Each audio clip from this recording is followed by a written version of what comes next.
Okay, I'm ready. Okay, stick fighting, or the art of Arnis, and Eskrima. First, always grip your stick with 2 inches of the butt. Anything more than that, a person will grab both ends and take it away from you.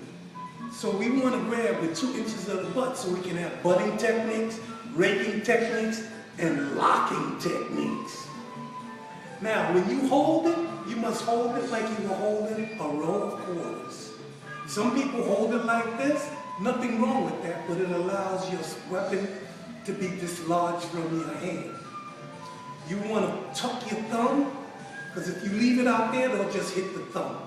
So you want to tuck it.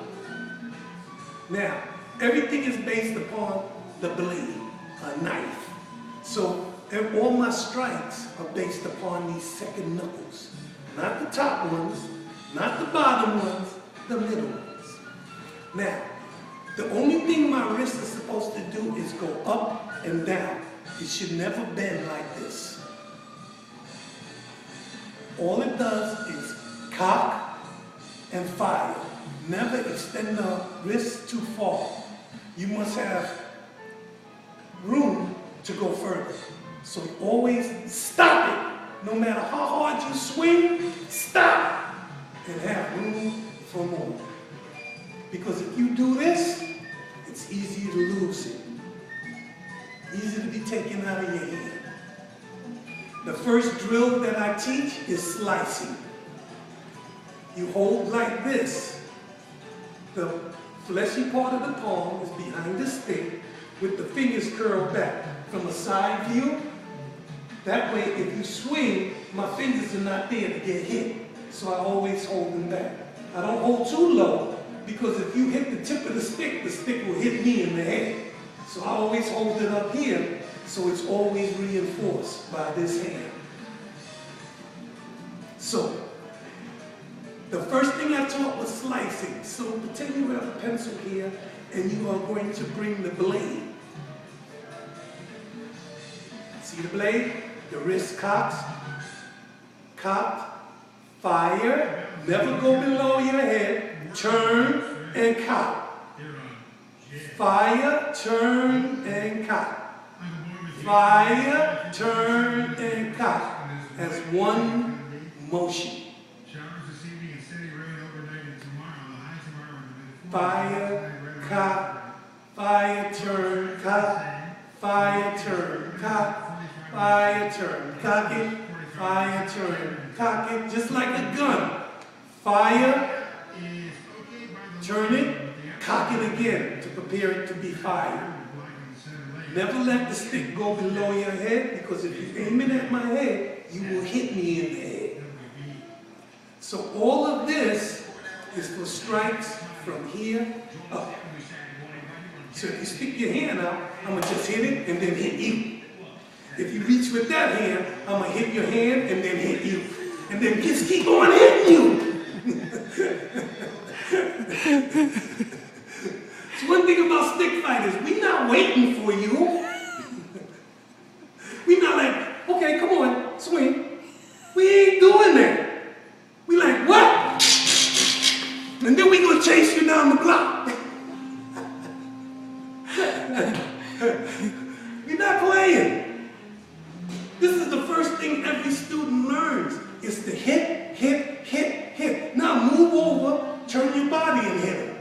Move over, turn your body while you hit him. Move over, he swings for you, move out the way and hit him.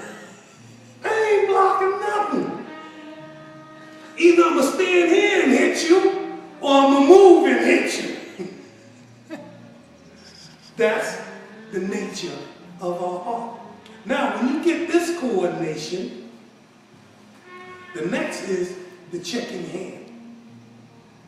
They call this the live hand, checking hand, sacrifice hand, the other stick hand, dagger hand, but never the dead hand. Just go into a fight with this hand in your back pocket. Come on, you want to fight? I got you. I'm so good, one arm will beat you. Always with two. Even when this one is working, keep this lazy dude up. So now, we're going to throw this in there.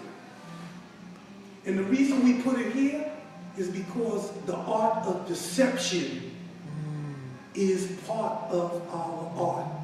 Because if I put this here, you don't know where I'm gonna hit you.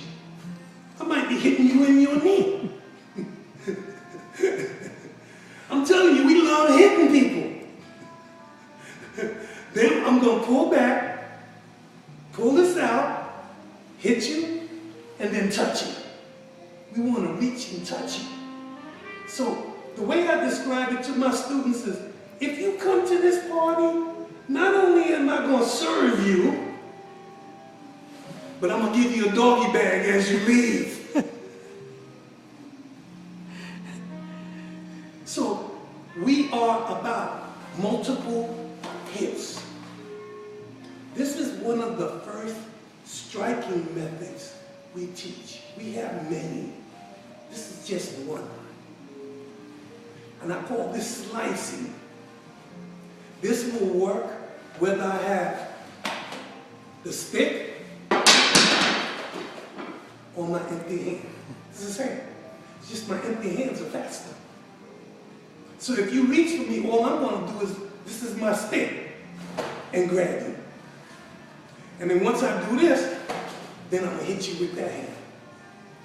And then I'm going to just keep on hitting you till you yell uncle. And then maybe I might stop.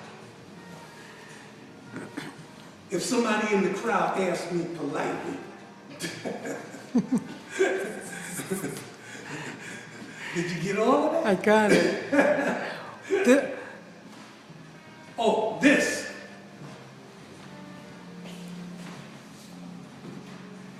This drill is for your right hand to teach your retarded left hand. Because the left hand is not used to doing anything. Which means that the right hemisphere of my brain controls my left arm. The left hemisphere, my right arm.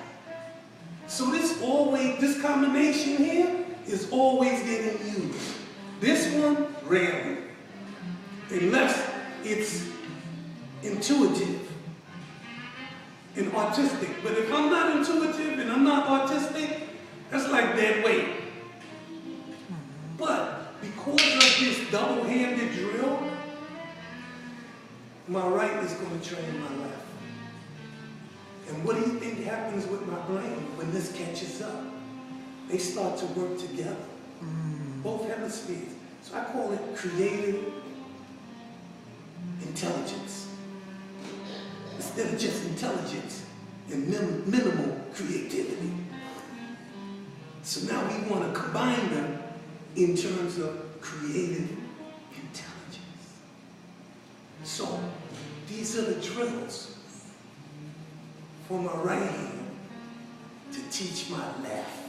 It must do the same thing. This is the first one. Then there's these.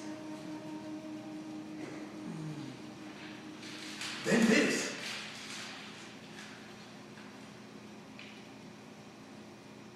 Then this. So it teaches me how to throw backhands.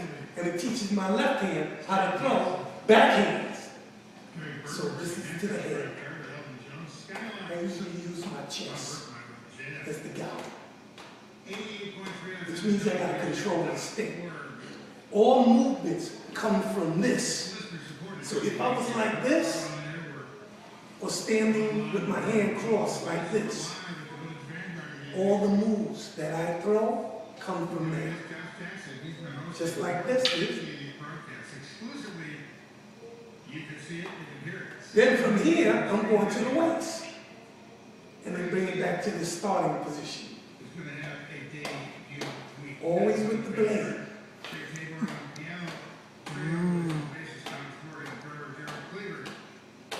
Then from here to your knees. Because I want to be able to do this. Pop, pop, pop. I might fake you here to get your arm up, pull it back, hit you in the ribs. Fake you in the knees so you can look down and then pull back and hit you in the head. Everything is about being sneaky and setting you up. So My right hand is going to, and then after you do that, then you do all three. 1, 2, 3. 1, 2, 3. 1, 2, 3. 1, 2, 3. Head, ribs, knee. Head, ribs, knee. Head, ribs, knee. Head, ribs, knee. Then after that, 4 hands. Diagonal, see? Going for your head. If they touch, great. That means they're moving at the same path and meeting in the middle. Which means Mr. Retard is learning. He's catching up.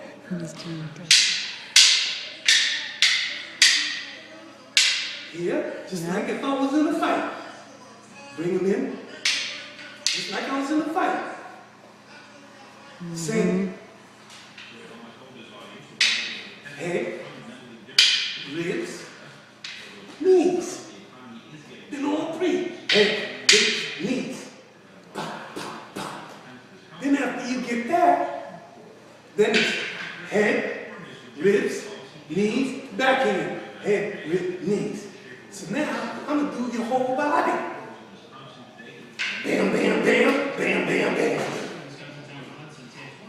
And I should be able to go bam, bam, bam, bam, bam, bam, even with my left hand.